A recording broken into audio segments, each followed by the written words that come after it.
Hola entusiastas de la geopolítica, hoy les voy a traer un nuevo video. Vamos a hablar nuevamente de geopolítica, también un poco de historia. Vamos a hablar de lo que sería el tema de las revoluciones y las posibilidades que hay de que se produzcan nuevas revoluciones y qué tipo de revoluciones se podrían producir en este siglo. No voy a decir el siglo que viene, pues ya falta mucho tiempo. Si vemos las últimas grandes revoluciones o cambios socioeconómicos que hubo en el siglo pasado, tenemos dos grandes casos. Por un lado, Rusia, el Imperio Ruso, que se convirtió en la Unión Soviética, y por el otro lado, China, que dejó detrás su pasado monárquico, pasó a ser una democracia, pasó de monarquía a democracia, luego a comunismo. Lo mismo que Rusia, pasó de una monarquía a una democracia, luego al comunismo. En el caso de Rusia, el periodo democrático fue extremadamente corto. En el caso de China fue un poco más largo, pero caótico. También tenemos, dentro de estos grandes cambios políticos internos, lo que fue la imposición del fascismo y el nazismo en Alemania e Italia. Que bueno, eso también fue algo que creo que tuvo un peso importante, todo el mundo lo sabe, importante geopolítico. No tanto interno, internamente no fue tan revolucionario, fue muy poco revolucionario internamente, pero externamente fue revolucionario y bueno, llevó a la Segunda Guerra Mundial. Tenemos que en esos cuatro casos, que lo podemos separar en dos grupos, lo que sería una revolución o un cambio político más de derecha y un cambio político más de izquierda, había condiciones específicas en cada caso. La Revolución Rusa y la Revolución China demostraron que el marxismo, y más específicamente la rama marxista-leninista, funcionaba bien en países que tuvieran una gran población campesina, analfabeta en gran parte también, con una incipiente burguesía y con también unos incipientes proletarios. En ese tipo de sociedad el marxismo-leninismo funcionó tanto como para tomar el poder como para gobernar esos países. Y de hecho funcionó también que llevaron a que estos dos países se convirtieran en potencias mundiales en algunas décadas. En otros países esta rama del marxismo-leninismo no funcionó, no pudieron hacer revoluciones, fueron aplastados por las fuerzas represivas de cada país o simplemente no obtuvieron el apoyo que necesitaban. Hubo otras revoluciones, también tenemos ya más adelantado en la historia, la revolución cubana. La revolución cubana fue una revolución también de izquierda, pero originalmente no era de izquierda, originalmente era más nacionalista, más populista en todo caso, y luego por razones geopolíticas terminó yendo hacia el comunismo. Después voy a volver a Cuba porque es un caso muy especial por muchas razones, pero incluso en Cuba tenemos que era una sociedad campesina con poca industria, casi nada de industria, muy pocos proletarios, y también ahí el marxismo-leninismo pudo funcionar en cierto sentido. Ahora sí vamos a los casos de Alemania e Italia. Son casos en los cuales tenían muchos proletarios y burguesías relativamente fuertes. En el caso de Alemania muy fuerte, en el caso de Italia bastante fuertes. Pocos campesinos comparativamente a otros países de la región y del mundo. Bueno, en ese tipo de sociedad donde hay muchos proletarios, muchos campesinos, un sector comercial importante, muy importante tiene que ser, porque el sector comercial en Alemania e Italia eran importantes, y una burguesía relativamente importante, es posible un cambio político de la mano del fascismo, de la mano de movimientos urbanos bien organizados, de gente que está dispuesta a luchar para llegar al poder y que se amoldan más o menos a un régimen democrático. De hecho, es probablemente el único ejemplo realista de haber pasado de una democracia a otro tipo de sistema que no sea una dictadura militar o revertirse a una monarquía más autoritaria. Estos son dos ejemplos buenos de cómo se puede pasar de la democracia a otro tipo de sistema. Porque en general la democracia es un sistema bastante estable, es un sistema mucho más fuerte de lo que se cree, y solo pudo sucumbir a este tipo de movimientos políticos. En los lugares donde había democracia, por ejemplo, no se pudo pasar nunca al comunismo o al marxismo. Los países como bueno, Gran Bretaña, Irlanda, Francia, bueno, los países nórdicos, o si vamos a América inclusive, el comunismo nunca pudo ser implantado en una democracia. El único lugar donde se pudo cambiar una democracia a otro tipo de sistema fue en el fascismo, que se adaptó a la democracia, pero, y también algo muy importante es que tenía un ejército de proletarios dispuestos a unirse a sus filas, a lo que había que sumarle también una gran cantidad de clase media baja, que no eran necesariamente proletarios. Con esa configuración social, el fascismo funcionó. Pasaron muchísimas cosas, obviamente, Primera, Segunda Guerra Mundial, un montón de cosas. Y acá tenemos la situación en la que estamos hoy en día. Bueno, también cayó el comunismo, fracasó el comunismo como proyecto geopolítico mundial. Hoy estamos en este panorama en el cual hay básicamente distintas facciones dentro de una visión globalista. Ya esto lo repetí mil veces, por ver si algunos no en el video, tenemos distintas facciones dentro del globalismo. No hay realmente una tercera vía, ni una segunda vía, si vamos al caso. Hay solo una vía, que es unir al mundo comercialmente bajo el capitalismo, y dentro de eso, bueno, hay facciones más democráticas, otras facciones más autoritarias, facciones incluso religiosas, pero todos dentro de este esquema general económico, que a su vez tiene una correspondencia con la parte política, que sería la democracia liberal. Acá lo interesante es ver cómo los gobiernos occidentales, y especialmente Estados Unidos, quiso aprovechar su ventaja ideológica, la ventaja ideológica que le dio su victoria frente al comunismo soviético, para defender sus propios intereses, o los intereses de la élite norteamericana, y en menor medida también del pueblo norteamericano, llevando a cabo operaciones de apoyo a movimientos pro democracia en otros lugares del mundo.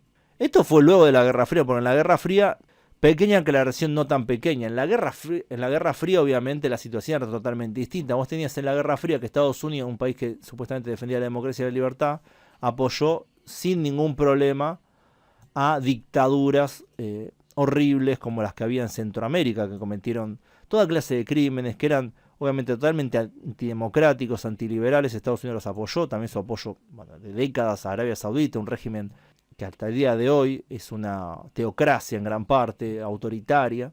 Ahí podemos ver la geopolítica del poder más descarnado. En la Guerra Fría se pudo ver eso, la geopolítica del poder, la cara más fea del poder, que era una lucha por poder. La parte ideológica pasaba en segundo plano. Incluso la Unión Soviética apoyó a gobiernos, por ejemplo, la dictadura militar argentina, que era furibundamente anticomunista, sin embargo tuvieron muy buenas relaciones con la Unión Soviética, también por cuestiones geopolíticas. La Realpolitik fue la gran triunfadora de la Guerra Fría.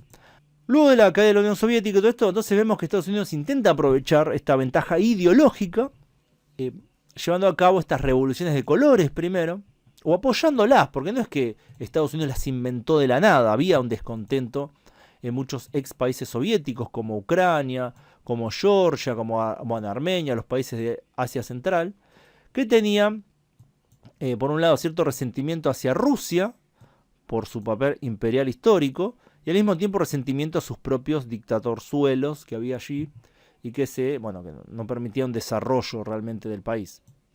Tenemos la revolución naranja en Ucrania, la revolución de las rosas en Georgia, que fueron exitosas, también la revolución de los tulipanes en Kirguistán, ya yéndonos afuera del espacio soviético, la revolución de cedro en el Líbano, y la revolución, también lo que fue el derrocamiento de Milosevic en la ex Yugoslavia, o Yugoslavia todavía se llamaba, y hubo otros intentos en otras partes del mundo, pero estos fueron los más exitosos.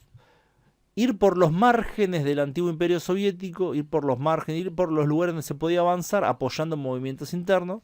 No hay que despreciar a los movimientos internos, porque no se puede hacer un cambio político fuerte si gran parte de la población no lo apoya. Y esto continúa, no ya como las revoluciones de colores, sino como la llamada primavera árabe. La primavera árabe tenemos, que es básicamente lo mismo, pero en el mundo árabe. Estados Unidos también apoya esto, y no solo Estados Unidos, también Europa. Vemos cómo cambia el gobierno en Túnez, tenemos también cómo colapsa el gobierno de Libia. Hasta el día de hoy es un país que no tiene un gobierno unificado. El gobierno de Egipto también colapsa.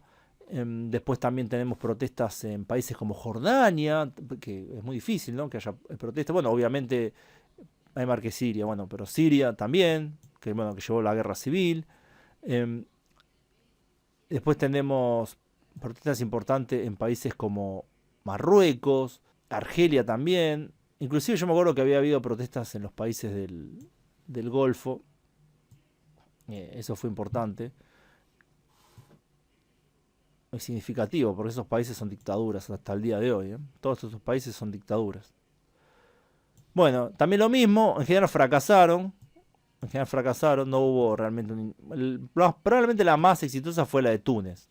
Esa fue la más exitosa. Después todo lo demás se revirtió a lo que había previamente. Entonces vemos que la ventaja ideológica norteamericana y su apoyo logístico a los distintos movimientos que pudo haber ahí no fueron suficientes. Y en este caso es bastante obvio porque, que la razón fue que no estaban preparados estos pueblos históricamente. No había la suficiente cantidad de gente que apoyara estos cambios. Ese fue el problema principal. No había la suficiente cantidad de gente. Aunque había muchísima más gente que apoyaba la democracia, la liberalización de la sociedad, de la que muchas personas piensan que hay en el Medio Oriente. Porque realmente muchas personas dicen, no, en el Medio Oriente son todos fanáticos religiosos. Bueno, lo que nos demostró la primavera árabe es que no es así, que está lleno de personas que son pro democracia, que quieren más liberalización, que son seculares, que quieren una secularización de su país, pero todavía no son un porcentaje lo suficientemente alto como para, y bueno, tampoco están en los lugares de poder, como para realmente hacer un cambio importante, aún con el apoyo de algunas potencias europeas y Estados Unidos. Entonces vemos que esta ventaja ideológica que sacó Estados Unidos luego de su victoria en la Guerra Fría no se puede capitalizar tan rápidamente en Asia y en el norte de África, en lo que sería este espacio del autoritarismo históricamente hablando. En este espacio es muy difícil entrar con democracia, por ahora. Como verán, la democracia liberal entra, bueno, en América, como un poquito por África, como en los costaditos entran por los costaditos, pero en el heartland euroasiático africano todavía no, todavía le cuesta mucho llegar a ese punto. Pero se van haciendo avances, ¿no? Se van haciendo avances en Europa oriental, se van haciendo avances en África, Oceanía, Asia, por acá. Poco a poco está entrando, ¿no? Poco a poco la democracia liberal está intentando entrar. Bueno, también en el Cáucaso tenemos ahí un lugar donde, en Georgia, por ejemplo, tenemos una democracia funcional, en Armenia bastante también. Entonces, como modelo, más o menos se intenta, ¿no?, ir entrando. Todavía incipientemente, no es muy fuerte. Tenemos que las políticas imperiales de las dos principales potencias son distintas.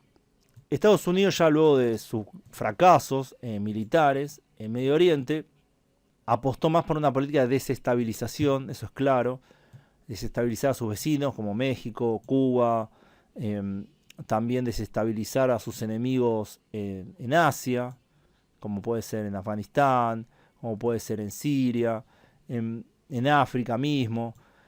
Apuesta más el imperialismo norteamericano actualmente a desestabilizar a los que podrían ser sus enemigos o adversarios. Bueno, también la desestabilización de Europa, si vamos a decir la verdad, y el dominio imperial que tiene en Europa, muchas veces lo maneja más por la desestabilización más que por otra cosa. Es un bully mundial, para decirlo de alguna forma, Estados Unidos. Esa es su política. Por otro lado, China tiene una política un poco distinta. Es un bully regional, no es un bully mundial. Y lo que hace es ganarse enemigos constantemente. Es enemigo de Vietnam, de India, de Taiwán, de Corea del Sur, de Japón. Tuvo relaciones muy malas durante mucho tiempo con Rusia y ahora están más o menos ambivalentes, con Mongolia, relaciones también más o menos normales. Buena relación con Pakistán, por su alianza en contra de la India, básicamente, por eso se lleva bien con Pakistán. Con Afganistán incipientemente se está llevando bien.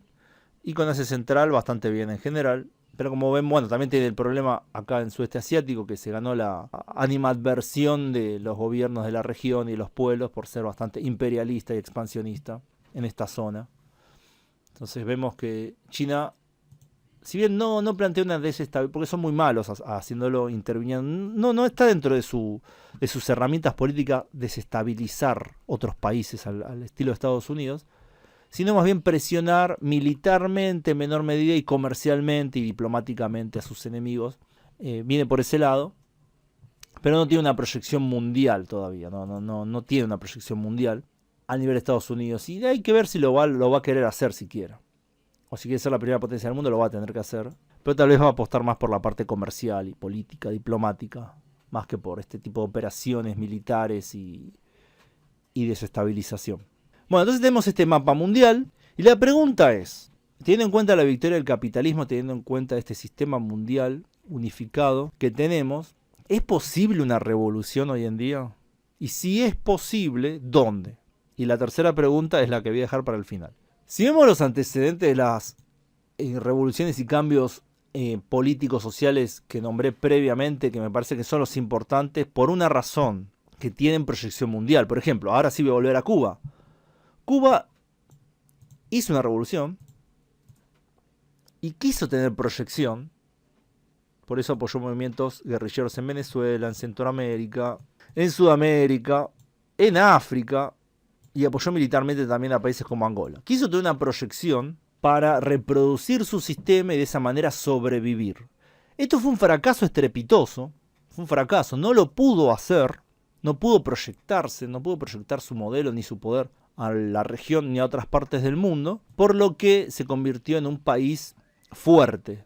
Un país fuerte no de fortaleza, en un país fuerte en el sentido de un edificio, de un fuerte, para aguantar la presión norteamericana y para aguantar también sus propias contradicciones internas. Entonces Cuba está como cerrada en sí misma y hace un culto a la resistencia, porque ya su proyección hacia afuera fue un fracaso. El comunismo intentó hacer esa proyección más exitosamente, el comunismo soviético en el espacio euroasiático. Y bueno, China apoyó a Vietnam, por ejemplo, a Corea del Norte. Rusia se reconstituyó como la Unión Soviética, el Imperio Ruso, avanzando más incluso que el Imperio Ruso, metiendo en su esfera de influencia a toda Europa Oriental. Y más allá, otros países de África también, Yemen. Bueno, ya ese sería otro video. Pero vemos que luchó ese sistema por expandirse hacia el mundo, aunque bueno, fracasó y finalmente el sistema que termina ganando es el capitalismo y gana, el capitalismo gana en todos lados. Fin del juego, listo. Este es el momento en el que estamos hoy. Bueno, entonces, teniendo en cuenta que hay solo un sistema, ¿en qué momento del mundo hubo solo un sistema, pero sin embargo hubo revoluciones? Habría que hacer ese ejercicio intelectual. ¿En qué momento del pasado hubo un solo sistema mundial, pero hubo revoluciones? Y lo más cercano que tenemos es a la época antes de la Primera Guerra Mundial, cuando las potencias europeas dominaban todo el mundo prácticamente. Bueno, y América era neo-europeo y occidental. En ese momento había solo un sistema, en gran parte. No había variaciones del mismo sistema, había excepciones, como uno podría decir China. Pero China no tenía un sistema que pudiera competir con Occidente, era más bien un resabio de lo que había quedado del pasado. Pero no un sistema alternativo con ninguna posibilidad de ganar. Era un sistema que se estaba cayendo a pedazos hasta que terminó de colapsar y hubo una revolución democrática. Entonces eso sería lo más cercano. En ese caso, uno tiene que ver los márgenes, que es donde se dieron las revoluciones. La primera gran revolución para mí fue la de Rusia, el Imperio Ruso, la revolución bolchevique. En realidad fue la revolución democrática, pero la democracia no pudo echar raíces en Rusia y terminó siendo la revolución bolchevique. Ya analicé qué clase de sociedad puede caer bajo ese tipo de sistema. Hoy en día no hay ninguna potencia que tenga esa composición social, así que no esperemos una revolución marxista ni comunista en ninguna potencia del mundo, y ni siquiera en potencia de segundo nivel. Después tenemos lo que fueron las revoluciones o cambios sociales fascistas en Europa, y estas me interesan más. Estos ejemplos me interesan más, ¿por qué? Porque se dieron, como dije previamente, en democracias, si bien incipientes y débiles, se dieron en democracias, se dieron en lugares relativamente desarrollados y que estaban dentro del sistema totalmente. No estaban ajenos al sistema, estaban dentro del sistema. Entonces esto es más similar a lo que podría pasar hoy en día que lo que fue la Revolución Rusa. Creo que podemos intentar vislumbrar dónde puede pasar esto, si tomamos en cuenta los grandes poderes que hay hoy en día, uno es China, el otro es Estados Unidos. Estos son los dos grandes poderes de hoy. Europa, Rusia, Asia Central, el sudeste asiático, India, todo estos son poderes o zonas que están bajo el vasallaje, que son vasallos o están bajo el control directo, indirecto generalmente, de las grandes potencias, de estas dos grandes potencias. Rusia es un caso especial, tiene independencia, tiene un arsenal nuclear. Rusia es un caso especial. Todo el resto no son casos especiales. O mejor dicho, sí, todos son casos especiales, pero entran dentro de este sometimiento geopolítico que hay. Vemos que donde se enfrentan, generalmente, es en sus áreas vecinas. Entonces hay un enfrentamiento, hay una zona caliente que rodea a China. Hay una sola zona caliente que rodea a China. Estados Unidos tiene la suerte de tener una geografía, bueno, que la protege realmente. Pero su zona caliente iría por acá, donde tanto por su poder desestabilizador como por la injerencia de otras potencias, son zonas donde no hay una estabilidad que hay en otras zonas, como puede ser el Cono Sur de América, de África u Europa Occidental. Estas son zonas estables generalmente, son zonas estables, bueno, Oceanía también. Porque geográficamente está medio alejado, nadie le da bola, no tienen conflictos, ni guerras, ni nada. Entonces, son estables, son lugares estables. No, bueno, también lo que sería Canadá, son lugares estables. En cambio, estas zonas que marqué alrededor no son lugares estables, son generalmente lugares inestables, tanto, como dije, por el poder de las potencias mismas, como por la injerencia de otras potencias, y también porque los pueblos de acá y distintos grupos de poder no quieren estar bajo el control de la potencia, o por el contrario, quieren estar bajo el control de la potencia, por eso luchan bastante. Entonces, en esta zona se podría ver una revolución nueva. La primera impresión diría que no. La primera impresión diría que no, especialmente el continente americano. La experiencia de Chávez, la experiencia del bolivarianismo nos demostró que en esta zona no hay ningún país que tenga el peso suficiente como para enfrentar el potencial estadounidense. Y no tuvo tampoco la maniobrabilidad como para adquirir ese poder. El caso de China, ahora voy a volver a esta parte. Después tenemos otras zonas que serían las zonas donde sí podrían pasar revoluciones importantes, que las voy a marcar así.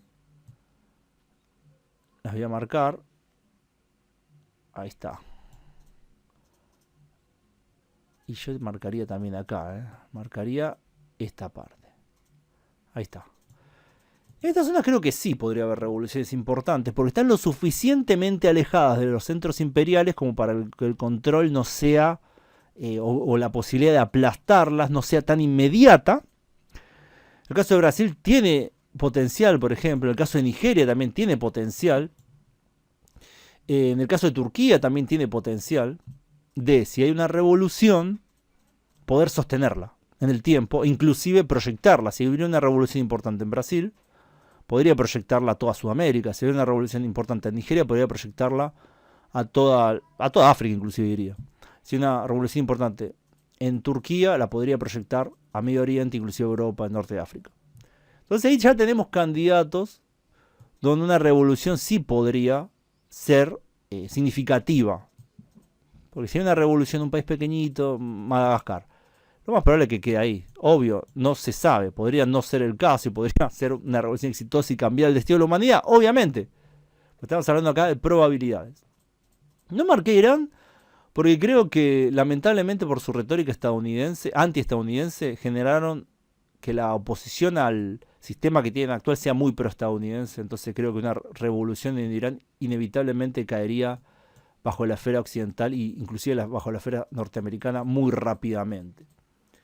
Entonces, para mí, dentro de este análisis, el lugar donde es posible que haya una revolución mundial, una revolución que dé paso a un enfrentamiento mundial nuevo geopolítico, sería el centro de Sudamérica, África, descontando el sur de África, que es muy estable, el Medio Oriente con el énfasis en Turquía. Esas serían para mí las áreas más susceptibles, también Indonesia. Yo creo que también Indonesia podría pasar. Estas áreas lo que sí tienen es mucha diversidad étnica que podría llevar a que si hay una revolución se separaran, se fragmentaran, lo que debilitaría a esas revoluciones. Algo similar a lo que pasó en la Unión Soviética, también una revolución, o en China, una revolución, el país está bastante fragmentado. En China pasó con la revolución democrática, que fue la que más duró bastante más tiempo que en Rusia.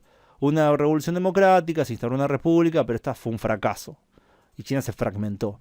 En el caso de Rusia fue distinto. Una revolución democrática muy corta, después vino la revolución bolchevique y el país se fragmentó hasta que los bolcheviques lo lograron unificar nuevamente. En el caso de China se unificó recién después de la Segunda Guerra Mundial, porque a China le pasaron también 20 millones de cosas. Entonces para mí este es el espacio revolucionario o de potencial revolucionario, si hablamos geopolíticamente, del mundo. Sería este es el espacio donde se podría dar una revolución. Como ven, no está solo en Asia, no está solo en África ni en Sudamérica. Tiene que ser un espacio que esté lo suficientemente lejos de los poderes imperiales como para tener algo de independencia, con una cantidad de gente importante, con un territorio también importante para tener fuerza, y también con una zona en la cual pueda proyectarse. No ser una isla como Cuba. Si es una isla, tiene que ser una isla muy grande con mucha población, como Indonesia, por eso lo marqué. Algo así, eso sí podría mantenerse. Caso especial para mí es el de la India y Pakistán. Ese es un caso especial. Un caso especial porque creo que es un espacio interesante, tanto por la fragmentación que tienen, tanto India y Pakistán internamente, étnicamente, como por, en el caso de la India, que son un país democrático. Son un país democrático, hay que señalarlo. Y creo que se vienen tiempos interesantes en estos dos países, que van a chocar, o ya chocaron, o están chocando, con cierta realidad, saliendo de sus matrices de pensamiento, entrando de lleno ya al capitalismo, entrando de lleno a la modernidad e incluso a la posmodernidad. Y creo que se podría dar algo ahí interesante, tanto en Pakistán como en India, en los dos o en uno de los dos. Lo más probable es que en ninguno. Lo más probable es que en ninguno. Pero tomo como presente lo que fue el movimiento, todavía existe el movimiento Naxalita en la India, que fue es un movimiento maoísta muy importante, que tomó grandes zonas del territorio indio. Generalmente no se habla de los naxalitas, pero estaban ahí porque era una democracia, pero muy fallida, muy fracasada, que no había podido darle prosperidad a la gente. También teníamos un crecimiento demográfico importante, problemas entre regiones, entre grupos étnicos. Hoy en día también una retórica antimusulmana muy grande en la India. Pakistán también viene fracaso tras fracaso, económicamente es un fracaso, no puede realmente desarrollarse ni darle la posibilidad a sus jóvenes. Entonces cuando tienes una población joven muy grande, como hay tanto en Pakistán como en la India, y este sentimiento de fracaso o impotencia se hace generalizado en una sociedad, es terreno fértil para un cambio. Tal vez no pasa nada, o tal vez ese potencial se desperdicia, por ejemplo, en el caso de la India, en los movimientos nacionalistas que quieren destruir a las minorías internas, y en el caso de Pakistán, en los movimientos religiosos nacionalistas que quieren, no sé, lo mismo, pero a su forma. Pero creo que existe igual cierto espacio que podría dar lugar a otras cosas. Ahora, la pregunta final: ¿qué revolución? ¿Qué tipo de revolución? Y esa es la pregunta más importante. Porque una revolución hoy en día, ¿qué significa? ¿Qué significa una revolución? Una revolución significa tomar el poder, sacar al presidente, ¿y después qué? ¿Qué clase de medidas lo tomaría un gobierno revolucionario en el siglo XXI, en este mundo unificado capitalista? ¿Medidas anticapitalistas? ¿Medidas procapitalistas? ¿Medidas postcapitalistas? Y acá el principal problema que hay no es geopolítico. El principal problema que hay para que veamos una nueva era de revoluciones en el mundo es que no hay ideas. Hay una idea que triunfó, gente que se opone a esa idea, pero que está muy derrotada, gente que tenía una idea alternativa, muy similar, que es el marxismo, que fue derrotada, gente que tenía ideas que eran distintas, que iban más allá, pero que fracasaron estrepitosamente, como el fascismo, y nada más. Bueno, eso es lo que acabo de decir, es medio una mentira, porque sí hay más ideas, pero ninguna realmente puede, hasta ahora, ni popularizarse, ni tampoco echar raíces en ningún lado. Así que ahí está el problema principal y la cuestión principal del tema de las revoluciones hoy en día es que no hay una idea ni ideas nuevas lo suficientemente fuertes como para plantársele en ese terreno a la ideología dominante. Esa es la principal dificultad y obstáculo que hay. Hay mucha gente nostálgica, tanto del marxismo, del fascismo, o incluso podríamos hablar de ideas religiosas nostálgicas, pero que en general no tienen tanto apoyo en la población. La población es apática en ese sentido, tampoco tiene apoyo como para presentar un desafío para el sistema. Y si vamos al caso, tampoco tiene soluciones para los problemas de hoy en día. Ese también es el gran problema.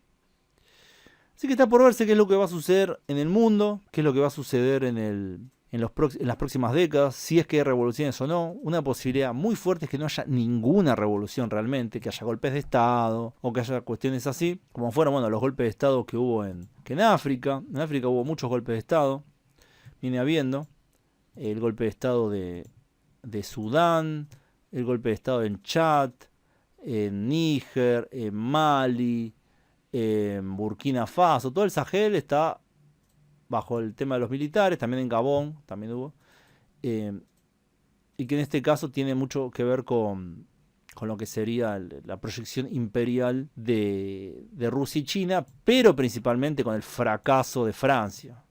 Francia fracasó, quiso mantener esta política neocolonial en África, pero realmente no pudo. No pudo, y vemos que todo esto es parte de ese fracaso, este fracaso francés. Como intentó hacerse una hegemonía alternativa y no pudo. Hay una sola hegemonía posible que es la de Estados Unidos, vamos a decir la verdad. Vimos que Francia estaba un poco en su mundo alternativo pensando que podía tener su espacio vital aparte, su esfera de influencia. Bueno, no puede.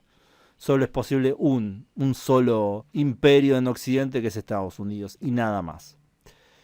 Bueno, espero que les haya parecido interesante el video. Pongan me gusta si les gustó y compartan si creen que vale la pena compartir. Les dejo la pregunta: ¿dónde creen que es posible que se dé una revolución en el siglo XXI? ¿Y qué tipo de revolución? Nos leo en los comentarios. Gracias a todos por su tiempo y gracias especiales a quienes colaboran con el canal en Patreon, donde pueden acceder a contenido exclusivo, además de aparecer en los agradecimientos del video y mi otro canal, Ultra Argentina. Nos vemos pronto, saludos.